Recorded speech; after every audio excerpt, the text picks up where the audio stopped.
Hi, how are you? Hello, how are you?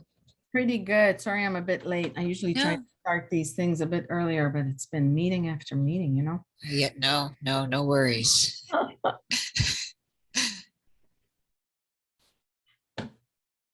How are you doing?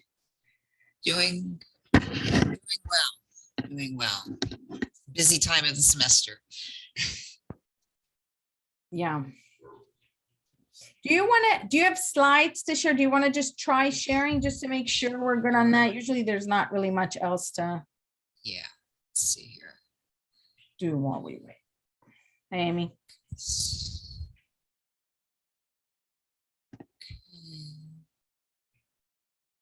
Okay, does that work? Perfect. Excellent. Perfect. Um, so what I'm going to do is do a very quick introduction of you, and then um, and then I'll say like 2 sentences on grad fund, because I'm assuming that part of what you're going to talk about is what is this thing and what does it do. So I don't want to go into Right, that. So I'll be very brief so that there's plenty of time for you to talk about it. And I think it's an excellent resource. I don't know how, I mean, I'm sure you have statistics about this, but I don't know how many of our students at the Graduate School of Ed use it. So I don't know. I mean, we've had presentations, I think from you before, right, right. multiple Yeah, years ago, I yeah. remember. Um, but our recording. So welcome back, everyone. I hope you've all had a lovely Thanksgiving break and are feeling rested and relaxed and ready to finish off the semester with a bang. We have today a presentation from Teresa Del Corso Elman, who is an assistant dean in the School of Graduate Studies and founding director of GradFund. And she will be talking about GradFund today with us. And for the past 25 years, her work at Rutgers has focused on helping students and scholars develop program and research plan. In 2000, she joined the Graduate School of New Brunswick Dean's Office as the founding director of GradFund, a peer mentoring service dedicated to assisting graduate students in identifying and applying for external grants and fellowship. And during her tenure with GradFund, she has helped many graduate students secure merit-based research grants and fellowships. GradFund, as I noted, is now in its 20th year.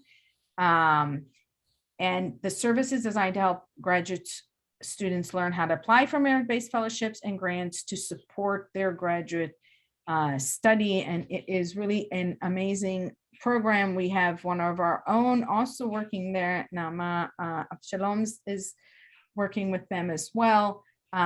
So without further ado, I'm going to turn it over. And we are recording this, so we will put it online. And I know there'll be some other resources made available during the talk, so we'll keep track of them. But if you see friends of yours that are not here, you can tell them that it is recorded and they should go watch it. All right. Thank you. And over to you. Great. Thank you so much. Good afternoon, everyone. It's wonderful to be here and to meet all of you and to spend the next hour talking with you about applying for fellowships and grants as a graduate student and the ways in which GradFund can assist you. So I have a PowerPoint presentation that I'll share in a moment. But first, what I would like to do is to make sure I put into the chat for all of you a number of relevant links that I'll be referring to throughout the presentation, so that way you can have easy access to those. So I'll just drop those into the chat. And I also am going to put into the chat a PDF of the PowerPoint presentation, so that way you have an easy copy of that as well. So make sure that gets sent over to you guys. Okay, and so I'll start my screen share with the PowerPoint presentation. And so what I would like to do is to go through the presentation and talk a bit about grants and fellowships and how we help graduate students, and to then have time at the end for question and answers. And so I hope you've got lots of questions. I'm sure that you do, and I want to make sure that we leave enough time to be able to focus on those as well. So my goal today is to really give you an introduction and an overview to applying for fellowships and grants as a graduate student and the ways in which GradFund can assist you. So to start with, grants, fellowships, scholarships, what are they? And just kind of make sure that we've got a clear understanding of the scope of funding that we're talking about here.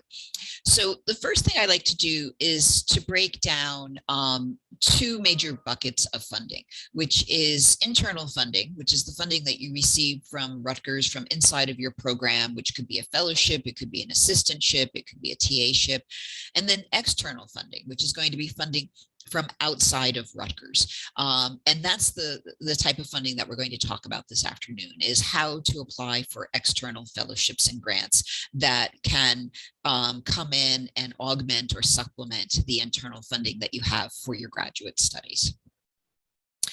So as we begin to think about external funding, it's important to understand that the universe of external funding for graduate students is really vast. And so it's a universe of easily 3,000 to 4,000 different types of awards. Now, that doesn't mean that for all of you, there are 3,000 or 4,000 things that you can apply for.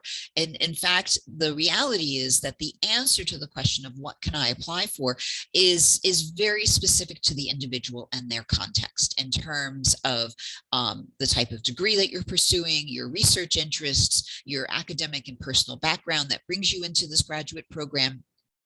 All of those are key factors that are going to begin to determine what your funding landscape or your funding portfolio looks like. And then there's lots of different types of award mechanisms in this external funding landscape. So it can be things like research grants or writing fellowships or grants for a specific activity such as language study or travel or for some other kind of specialized training. So what we're going to do is we're going to dive into looking at some of these different factors and kind of how they impact the answer to your question of what can I apply for, but also how do you begin to evaluate and analyze the options that you're encountering to figure out if it's the best fit for you. So a lot of times when we talk about applying for external funding, we talk about grants and fellowships, and we use those terms interchangeably. And they actually mean specific things. And so I think it's helpful to have some of these basic definitions to help you begin to evaluate the funding options that you're looking at. So a grant is going to typically pay for research related expenses. So for example, if you needed to purchase a data set, a research grant could cover that. If you needed to go someplace to collect data, the research grant could pay for that. But if you needed support, say, for living expenses, then that would typically be a fellowship, which would provide you with a stipend for living expenses. So as you begin to think about applying for funding, an important question to ask yourself is, what is it that I need? And it could be that what you need is a grant, or maybe what you need is a fellowship, or maybe you need actually both. And to think about not only what do you need, but also what do you have in terms of what is the support that you currently have, and what can you apply for that can help to augment what you have. So what's important to keep in mind is that if you have a fellowship already, whether it's internal or external, or if you have an assistantship from your graduate program, then it's not going to be likely that you can also hold another fellowship. So you can't, basically it's the premise of you can't be paid twice for doing the same body of work. So if you already have a fellowship or an assistantship, maybe a research grant would be the best option for you to help cover research related expenses. But if you're at a point in your program where you're out of your funding package, there isn't an option for you, and your biggest concern is how do I pay for my day-to-day living expenses, then a fellowship would be a good option for you. So want to talk a little bit next about GradFund services and the ways in which we work with students. So GradFund is a service of the School of Graduate Studies, and our goal is to help support graduate students going through the process of applying for fellowships and grants. And the way that we do this is through a peer mentoring model, which is something that we developed nearly 20 years ago and is innovative and has really become a national model for graduate fellowship advising. So what this means is that when you schedule a GradFund appointment, you're going to be meeting with a fellow graduate student. And there's a lot of benefits to this. So the first thing is that in order to become a GradFunder, you have to go through a rigorous screening process and application process. And then once you're selected to be a GradFund advisor, you're going through a rigorous training process. And in that training, what the advisors are learning is how to be a peer mentor at the graduate level and how to work with peers from outside of their home discipline. So what that means is for you as somebody who's using GradFund services, you're going to have an opportunity to interact with a graduate student who is going to be similar to you in that they're graduate students. They're not going to be from your home discipline. They're going to be from outside of your discipline. So it'll be an outsider perspective that you'll gain from working with them, which is critically important. And that you're going to be working with a graduate student who is advanced to candidacy and who has experience applying for external funding. And then through their GradFund training, they have learned how to read and evaluate documents from outside of their discipline and how to give feedback that will help to make your application stronger. And so the other thing that's really important to understand is that we've designed these services very intentionally to be complementary to the support that you're receiving from inside of your graduate program. So our expectation is that as you're developing a fellowship or grant application, you're working closely with your faculty inside of your program who are the experts in the subject matter that you're working on. And they're going to be able to help you think about how to most effectively communicate these research ideas, particularly to an expert audience. And the perspective that GradFund will bring to this will be the perspective of how does this document read for somebody who's outside of your discipline? And that's going to be critically important because when you apply for fellowships and grants, you go through a peer review process. And typically that peer review process is going to be a multi-tiered process in which you're being read and evaluated by both experts and non-experts in your field of study. So the challenge is, how do you write an application that's going to be clear and compelling to both the expert reader and the non-expert reader? And the answer to that, of figuring out the special formula that works, is to make sure that you're working with your faculty who are experts in your discipline, but also working with grad funders who are from outside of your discipline. And you'll receive feedback in terms of how do you clearly communicate these ideas to both experts and non-experts. And when you succeed in doing that, then you've written a competitive application. So a bit of detail about GradFund services. As I said earlier, our mission is to help students apply for external funding. As was noted in the introduction, we are in our 20th year. And in that time, we very conservatively estimate that we've helped our graduate students win over $100 million in external fellowships and grants. And the reason that I highlight that is to say, well, what does that represent? And what that represents is thousands and thousands of graduate students over the past 20 years who we've worked with, who we've helped them identify fellowships and grants. We've helped them put together the applications, and they've been successful. And it's really been a team effort, their success. And what's important about that story is that this is something that as a graduate student that you should do, that will be an important experience for you, and that it's something that you could undertake and you will be successful. And that's the key point about that $100 million statistic, is that it represents thousands and thousands of graduate students who've won large awards that are valued at over $100,000, or small awards maybe valued at a couple of $1,000s. And in all cases, it's had a strong and meaningful impact on their research career and on their outcomes as a graduate student and beyond.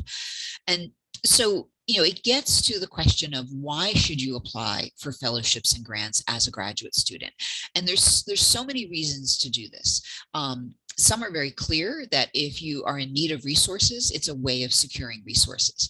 But the example that I always like to give to students is that even if you've just played the lottery and you've won $100 million. And so you are set, you are financially secure, you can do whatever you want, and you're pursuing a PhD because it's your dream. And you can do this without any financial worry. I would still say to you, you need to apply for fellowships and grants, because this is part of your development as a researcher and a scholar. And this is what researchers do, is that they apply for funding to support the projects that they want to undertake. And applying for this kind of funding, it's about the merit of the project, and it's not about financial need. So it's, it doesn't matter if you've won the lottery and you have millions of dollars at your disposal. You still want to apply for fellowships and grants in order to bring that recognition and merit to your work. So understanding that as a researcher, or a person who aspires to be a researcher, that applying for funding is going to be an important part of what you do, then as a graduate student, you want to make sure that you're engaging in this practice, first and foremost, so that you can learn how to do this, because it is a skill and a craft like anything else, and it takes practice. So if you can take advantage of the opportunity of being a graduate student to learn about your funding landscape, and who are your key funders, and most likely your key funders today as a graduate student will continue to be your key funders as you move through your career. So it's important to get to know those funders, understand them, understand their awards portfolios, their application processes, their culture of application and grantsmanship. And second, to gain the practice of writing these applications, because it is its own genre, and it's a different form of writing than the kind of writing that you do inside of your discipline in your graduate program, in terms of papers and journal articles and conference papers and presentations. So it's another part of your scholarly communication skill set that you want to cultivate and develop as a graduate student. So even when you apply for funding, if you're unsuccessful, you will be gaining critical skills that you can use throughout your career.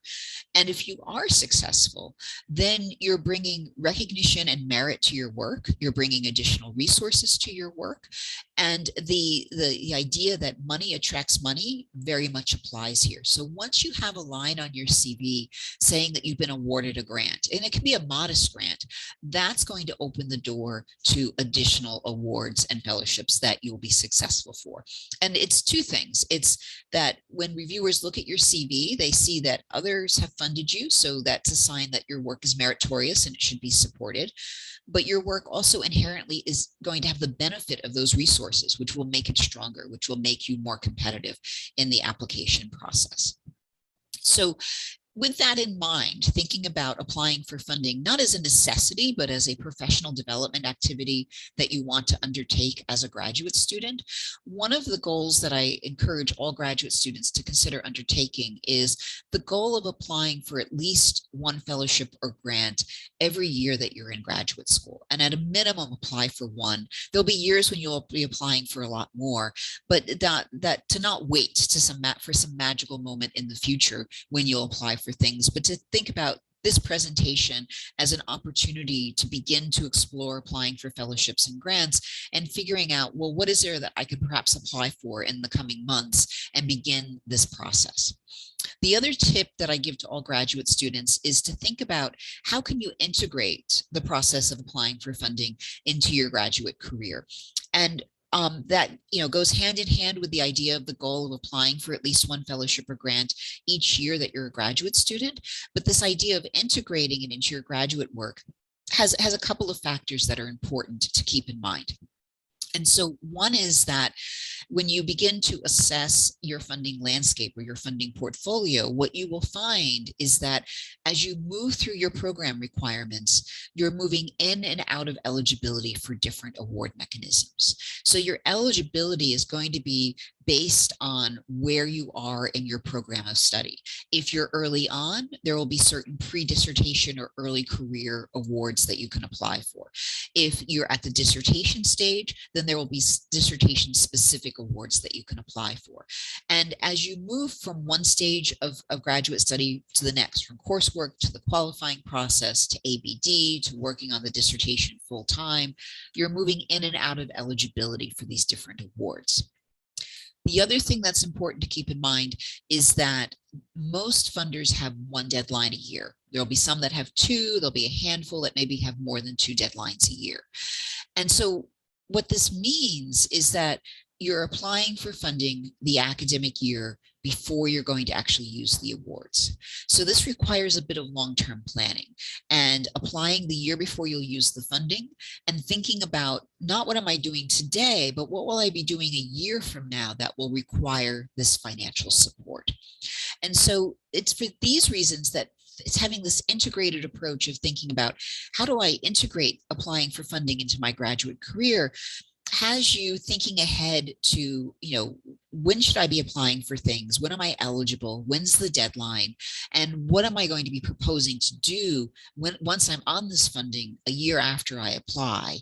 And to make sure that you're taking advantage of the moments when you have a lot of different fellowships and grants to apply for, and that you're mindful of when there may be a time when there's not a lot for you to apply for, and you need to think carefully about the resources you have and how do they work most effectively for you.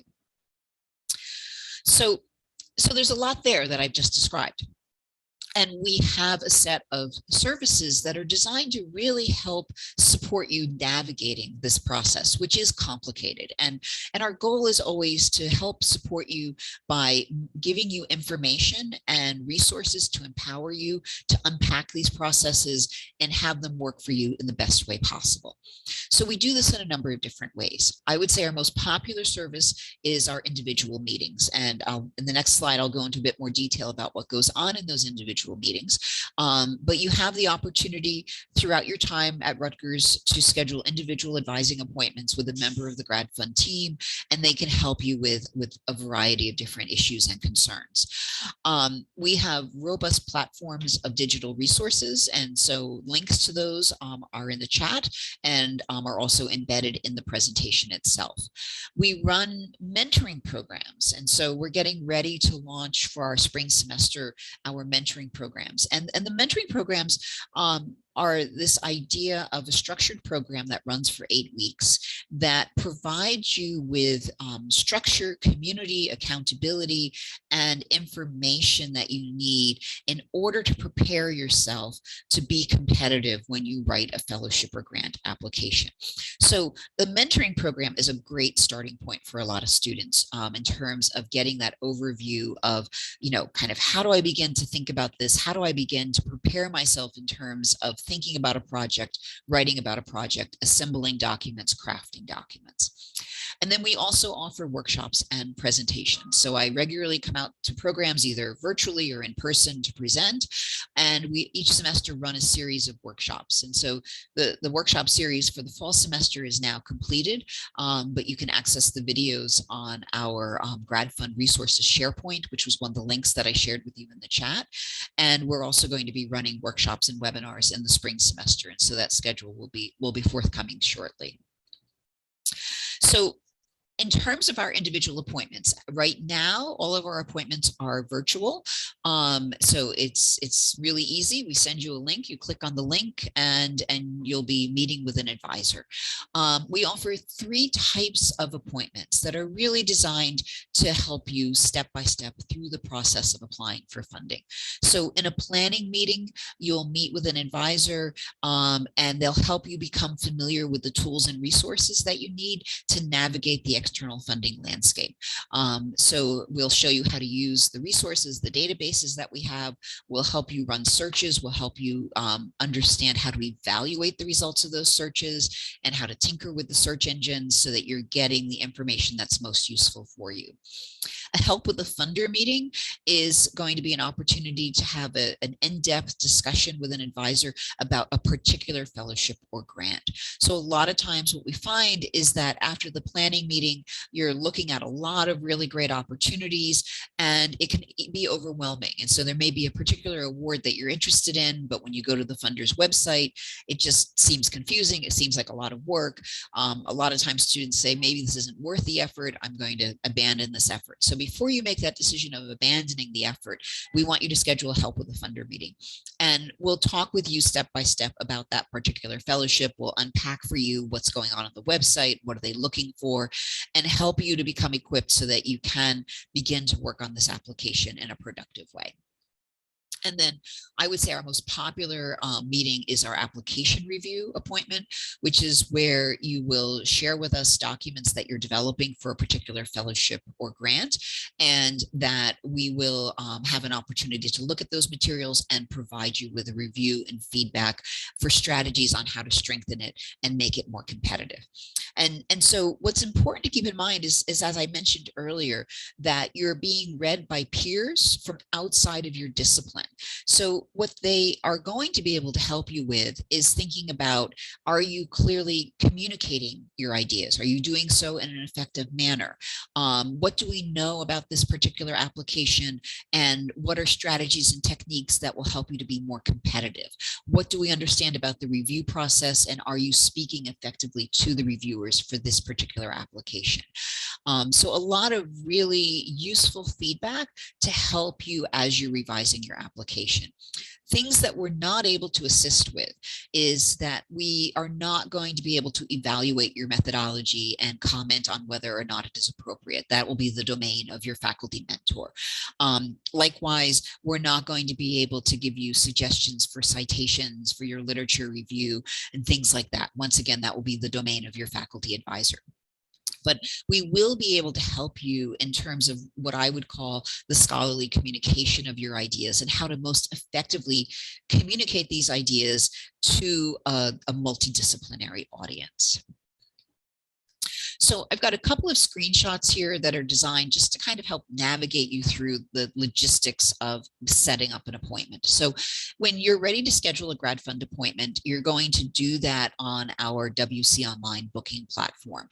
And this is what the landing page looks like, but what you're going to do first is you're going to add the GradFund widget to your my.rutgers.edu space. And so the way that you're going to do that is visit my.rutgers.edu, and then in my dashboard, you're going to click on that little plus sign and do a search for the GradFund widget. So on the next screenshot here, this is what the search box looks like. You type in GradFund. In my example, GradFund doesn't show up because I already have the widget deployed, but what you will see if you've not yet deployed the widget is an opportunity to add it to your dashboard.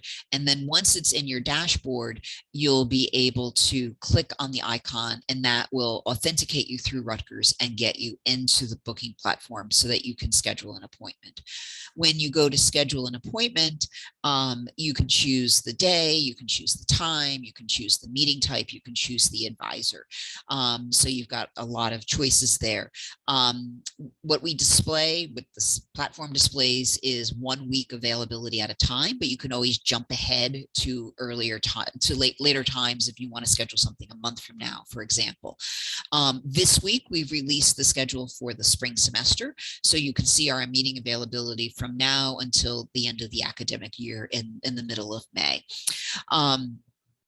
The other thing that I always like to highlight for students is that we do require meeting documents for all meetings to be confirmed. And so if it's a planning meeting or a help with a funder meeting, we're going to need a copy of your CV. And if it's an application review meeting, we're going to need a copy of those essays. And so in order to allow us to have enough time to adequately prepare for the meeting, so it's a meaningful engagement for you, and we want to be respectful of your time, that means that we do need materials ahead of time. So we need to have your meeting materials 2 days before the scheduled meeting by 9 a.m., 2 days before the scheduled meeting. And if we don't have your meeting materials, unfortunately, it does mean we need to cancel your meeting. So that way the advisor has enough time to prepare. So, my advice is if you're scheduling a planning meeting or help with a funder meeting where we need your CV, as you're booking that appointment, just upload your CV at that time and you're all set, you're confirmed. For an application review, or you're probably still working on the materials, just make sure you're submitting 2 days before the meeting is scheduled.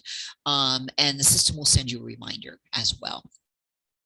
So I have here on the screen a screenshot of the GradFund website. And once again, one of the links that I shared with you was how to get directly to the GradFund website. And on our website, we have our own database of graduate-focused funding opportunities. So you can go in and you can search and see what's available. It's something that we've developed in-house, so it's a very much a homegrown affair. And it's a useful tool, but it certainly doesn't have a lot of fancy bells and whistles attached to it.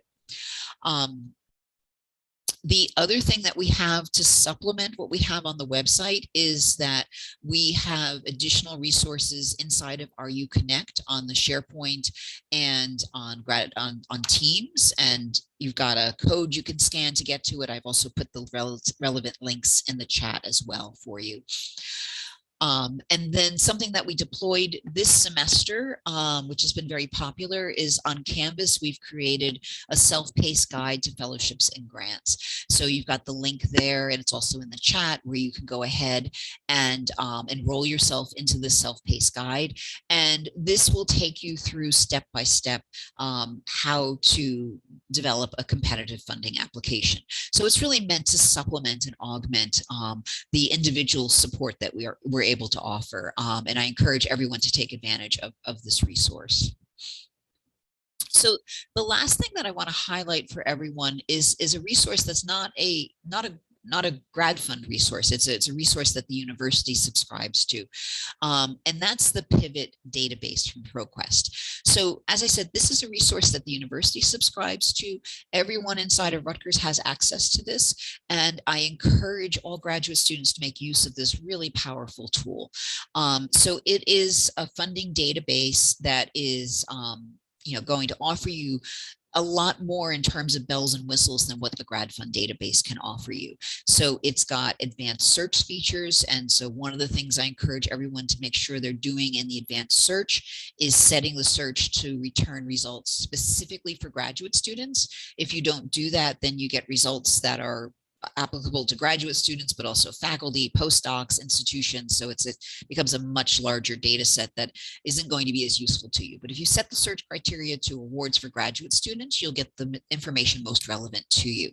Some of the things that I really like about the Pivot database is that you can set it up to send you regular updates. And that can be weekly, it can be monthly, you can set the term, and it will send you updates in terms of when a new deadline is published, or if a new award that matches your search criteria comes into the database, you'll get an alert telling you about this. Another nice feature is that you can build a list of fellowships and grants that you like, that you're interested in, and then you can download the calendar file of those deadlines to your own calendar and have it integrated right into your own calendar, which I think is a really nice tool to help both with near-term and long-term planning. So maybe you find something that you say, I'm really interested in this award. I'm not eligible for it yet, but I will be in 3 years. And you want to get it on your calendar to make sure that you remember in 3 years you want to apply for this particular fellowship. So Pivot is a wonderful tool. It's in the planning meeting. It's one of the resources that we show you how to use and how to get set up with the search that's going to be useful for you. So here is a screenshot that just shows you what the landing page looks like for Pivot, and the pathway that you want to follow is going to log in through your institution. That drop-down menu will take you to Rutgers. You'll authenticate through Rutgers and you'll be able to access the database. So in terms of next steps, what to do from here, I encourage all of you to visit the digital resources that we have, take some time with them, get to know them. In the spring semester, plan to attend our webinars or visit the webinar recordings that we have from this semester. Be sure to set up your Pivot account and start using that resource. And also, please, feel free to schedule an appointment whenever you're ready. It can be a planning meeting. We can help you one-on-one with getting set up with these resources. Maybe you're already working on something and you can schedule an application review, and we're happy to give you feedback on your materials. So that concludes the formal presentation. I will go ahead and stop the share, which I think will allow me to see all of you again. And if there are questions, I am happy to take questions. So, feel free to raise your hand and unmute and ask your question, or if you prefer to put it in the chat, that's fine as well. Yeah, so thank you so much. This has been tremendous. And I definitely want to encourage students, anyone really, to ask questions if you have them. It's been a lot of information. So if you have any questions, this would be a great time to ask. Again, you can either type in chat or raise your hand. I know that many of you have been thinking about writing grants. I don't know how many of you have. So if you haven't, do you have any questions?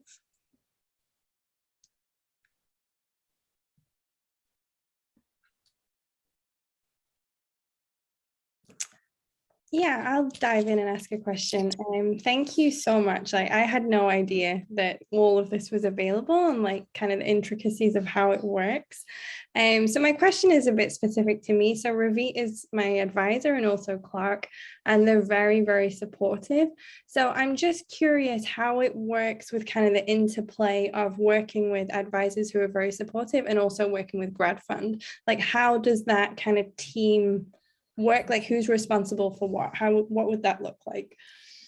So that's a great question. Thank you.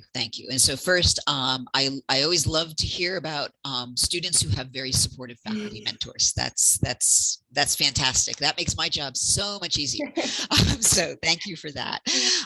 So what I would say is that, the model that works well for a lot of students is they will schedule a planning meeting. So we can help you get started in terms of just understanding how to navigate the landscape, assessing the landscape.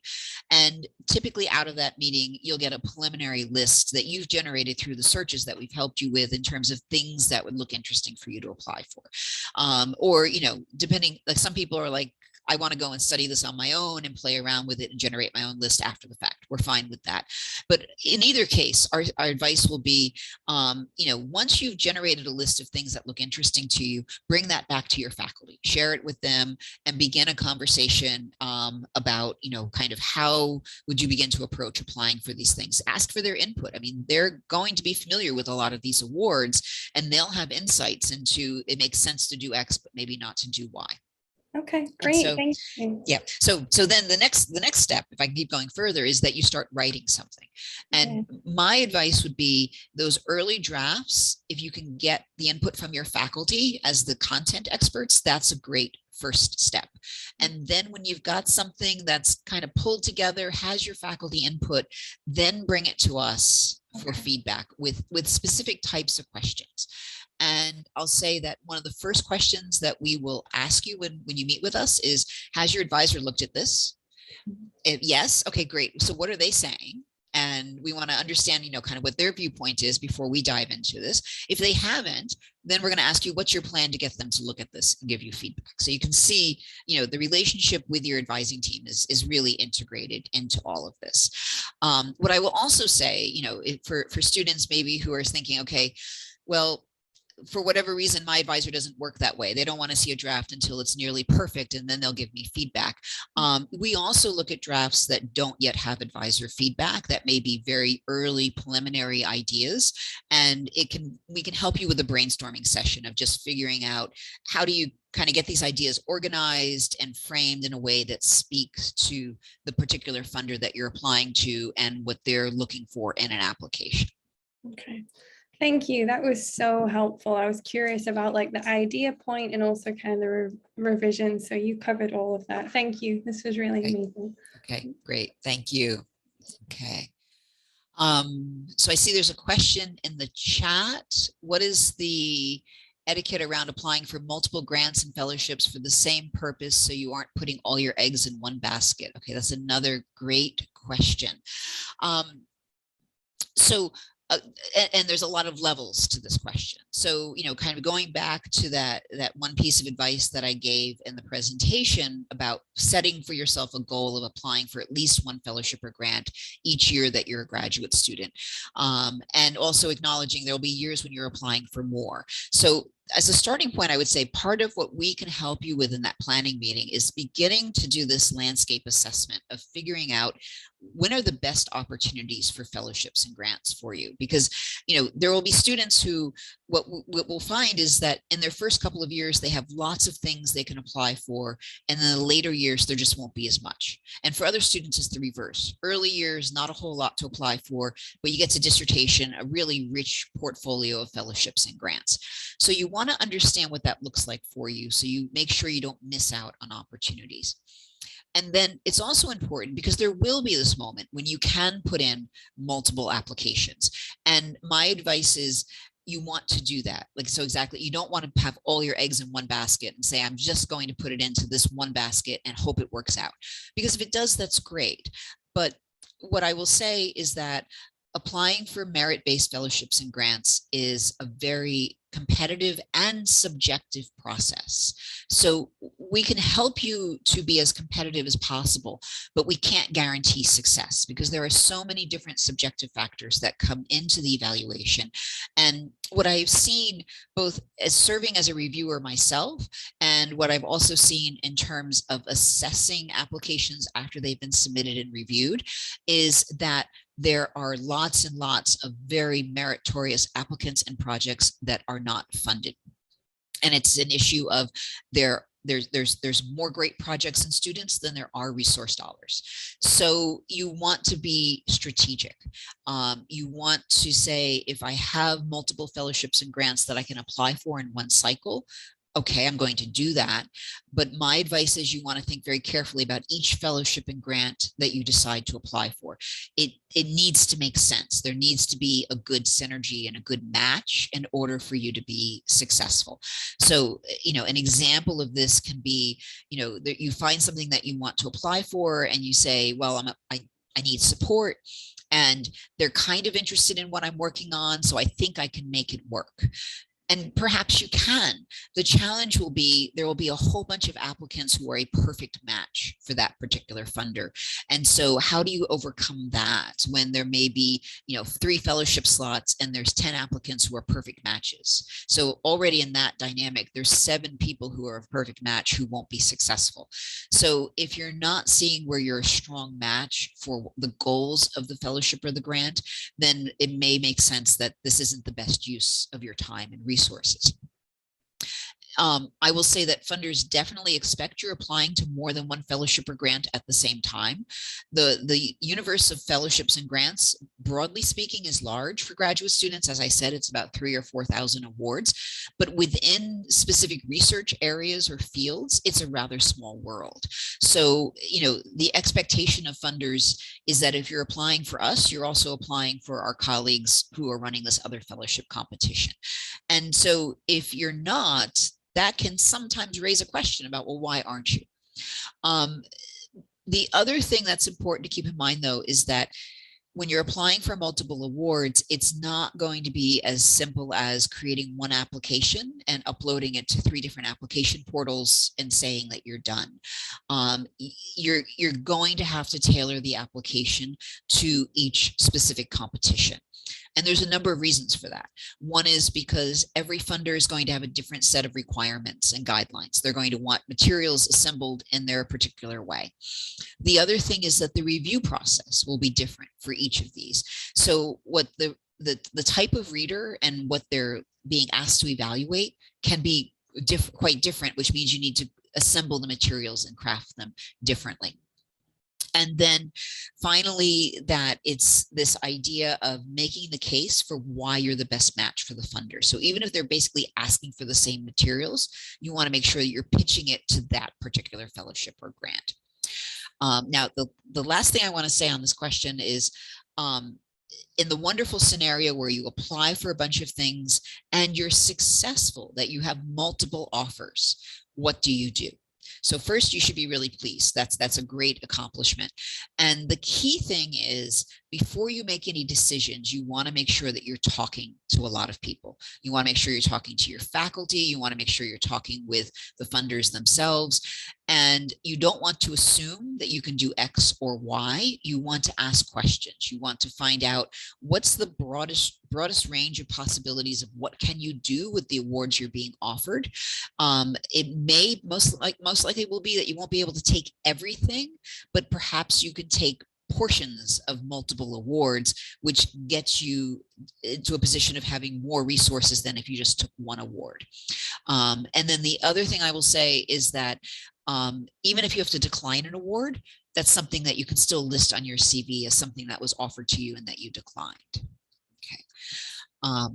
So I see there's a couple of questions in the chat. Okay, great. So let's see here. Next question. I am doing some research that requires a very small amount of funding and small cost, 100 to 200. Will there be funding for something like this? Okay, so small grants, yes, small grants can be incredibly powerful. Are there grants as small as $100 or $200? Probably not, but there are small grants like $1,000, $1,500. So I would encourage you to think, and I could imagine you could easily get to $1,000 of research expenses that you need to have covered. And that's where small grants would be really useful for you. So we have a lot of great success stories of students who've applied for multiple small grants. And so when you've added up those small grants, suddenly they have about $20,000 worth of research grants. And what can be nice about small grants is it sometimes gives you a bit more flexibility in terms of how you use the money. And it looks really nice on the CV to have this nice long list of grants. So Clark, you have a question.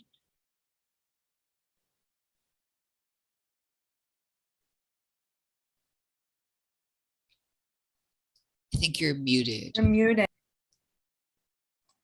This is a question from a faculty perspective, a faculty advisor. So we're, of course, familiar with, well, different faculty are familiar with different kinds of grant programs. But let's say faculty member has some familiarity with, let's say, NSF and other federal sources of funding in our fields, and then also maybe some range, but not a complete range of private sources of funding.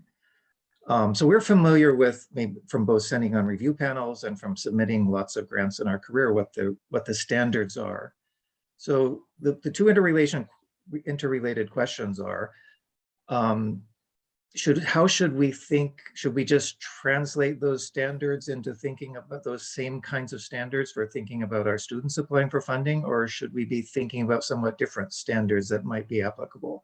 And then the interrelated question is, our grants are usually considerably longer than the grants that students submit. So how do we think about translating that 15-page NSF proposal to a 3 or 4-page grad funding proposal? Right. So those are both great questions. Thank you. So yes, the translation piece of this, I think, is actually really interesting. And maybe the best way that I can answer it is sharing with you some of the advice that we give to students about thinking about these issues, right? So one major difference that I see between faculty grants and graduate student grants is that in the graduate student grant portfolio, there's going to be a division. There's going to be certain awards that their primary goal is to fund the student, and the project is secondary, right? So it's really based on what is the training experience for the student in this graduate program, what is their potential for success, how can this funding mechanism help contribute to that potential for success. And we know that eventually is going to lead to a dissertation project, which we broadly expect to be in the field of study, but we're not so concerned about the details. And the function of a research statement, maybe for 3 pages, is mostly to be a demonstration of the student's ability to think about a critical issue in the field and how they would develop a research project. And then there will be grants at the graduate student level where the primary focus is the project, right? And is this a project that you're putting forward that is feasible, that is significant to the discipline, that will make a contribution? So I think the first step is in analyzing what the student is working on, figuring out which of those two buckets does the opportunity fall in, because that is going to inform the kinds of documents that the student needs to create, and even informs the type of letter that the faculty advisor is going to want to write. Is it about what you see as being the potential for the student, or is it about the project and the student's ability to do the project? And that, you know, many times, like if we look at NSF, right, like their review criteria are standard: intellectual merit, broader impacts. And so, you know, whether you're applying for an NSF graduate research fellowship or an NSF dissertation improvement grant, those are going to be the review criteria that are applied. But it's also a good example where the NSF graduate research fellowship is going to be really focused in on the student and what's the evidence of their potential to succeed. And the dissertation improvement grant is going to be on what is the potential contribution of this project to the disciplinary concerns. But there is also going to be a little bit of speaking to broader impacts about what does it mean if we invest in this student, and what will the broader impact of that be in terms of them as a researcher moving forward. The other thing that can be different is that a lot of these applications are going to require a personal statement of some sort. And the way we present this to graduate students is to think about a personal statement first and foremost as being an intellectual biography that is going to be a narrative that explains why is it that you're pursuing a PhD? So how does this link to career goals and research goals? So why the PhD? Why the PhD in your particular discipline, working on the topic you're working on, working with the faculty that you're working with? And then depending on the award mechanism, you know, that may be enough of an intellectual biography, but some funders may want to know a bit more. So, you know, for example, the American Association of University Women, they have a dissertation fellowship for US-based students, and they have an international fellowship for international students, all being women. And their personal statement, they want to hear about the applicant's commitment to supporting women and girls. They want to hear about challenges and hardships that the applicant may have overcome, right? So that's going to be information that you're not typically going to see in a grant application. And it's also something that sometimes students, they struggle with, can I bring this to my faculty as readers? And, you know, I mean, my first piece of advice is, well, you know your faculty the best, you know where the comfort zone is in terms of what you want to share and what they're able to help you with. But, you know, as an example, a lot of times we'll look at personal statements. We may not look at a research statement, but we'll be spending a lot of time with the student on the personal statement, helping them with those personal narratives. In terms of the question of length, I think that's the greatest challenge, right? Is that you know, for students to say, talk about your dissertation in 3 pages, they really struggle with it. And so the advice that I give is, nobody expects this to be a comprehensive discussion, right? It's 3 pages. So everyone knows it's going to be limited. And it's thinking about what's the most effective story that you can carve out in 3 pages to make a case for this project. And that's, how does this, you know, connect with the goals of the funder and what they're looking for? So it may mean that you're elevating and highlighting certain parts of the project, and there's going to be other parts of the project that really fade into the background.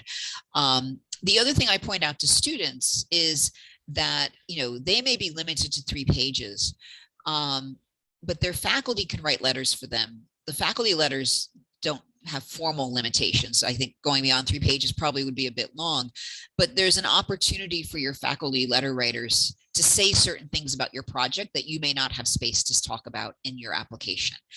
So it's for me, that's about making sure that you're working in a collaborative way with your faculty throughout this process, so that you're getting their feedback, but also that you're all thinking strategically as a team about the different parts of this application and how to bring them together to work as a cohesive whole. Thank you very much. That's very helpful. Great. Thank you. There was another question. Huma, I Yeah. don't know if you want to chime in. If not, I can read it out. Okay, go, if you could, go ahead. Yeah. In terms of deadlines, is there a specific time where most applications are due that we can prepare for, or our grant deadlines just scattered year round? Right. So that's a great question. So in my analysis of deadlines, the major deadline season, the majority of the deadlines fall from September to March. And in that 6-month period, what we see is that October and November are 2 peak periods. Things start to go a little bit quieter now, although some funders from November have pushed their deadlines back to December. So December is a little busier than usual. And then there's another peak January, February.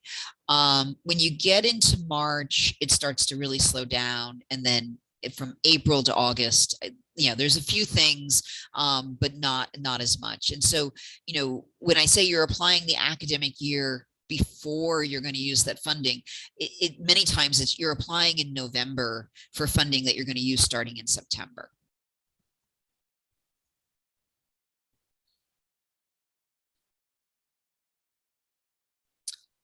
Thank you. I'm looking and seeing if there's any other questions.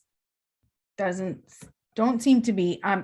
What I'd like to do is thank you very much and have everyone thank Teresa Del Corso Elman for the time and effort to share this with us. It's been a lot of information.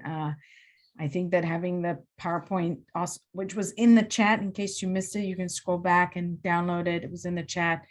We will also send it out at a later date, but all very, very useful information for thinking about it. I cannot stress enough how important it is to try out grant writing in a less stressful, less pressure environment of grad school. As stressed as you are in grad school, people are taking care of you, and you still belong to a program with advisors and so on. Once you're on your own as tenure track faculty, you really have to sort of work for yourself, and having some skills at that point becomes invaluable. So developing that early on is really worthwhile. And I think the GradFund is a tremendous resource for doing exactly that.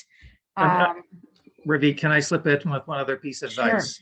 Sure. Because it's very clear from Teresa's presentation that this is in many ways a collaborative effort with your advisor. So you have to be working way ahead on this. You can't make your procrastination, it just won't work if you finally hit a full head of steam a month before it's due, because you don't know, that may be when your advisor has 2 chapters due and have to do a review panel of their own. So you have to, I would say you should be thinking months ahead, and not just months ahead in terms of thinking about it, but literally you start working months ahead on it. Yes, and that's a really, really important point. So something I frequently say in these presentations, especially if you're new to applying for funding, you want to plan that you're going to start working on this 4 to 6 months before the deadline. And, just to give yourself enough time to really start working on drafting things, getting faculty feedback, faculty engagement. And the other thing I'll say is that the timing of the mentoring programs in the spring semester are designed to facilitate that. So if you do a mentoring program in the spring semester, we help give you the scaffolding that you need to figure out how to navigate this and set you up to begin to work on this over the summer, and to be able to collaborate with your faculty and be in good shape by the time you hit the fall deadline season. Yes, terrific. So thank you everyone for coming. Thank you so much, Teresa. This has been amazing. And I hope to see everyone next week for our last brown bag of the semester before we start up again in late January. We have Dr. Michelle Macchia and Dr.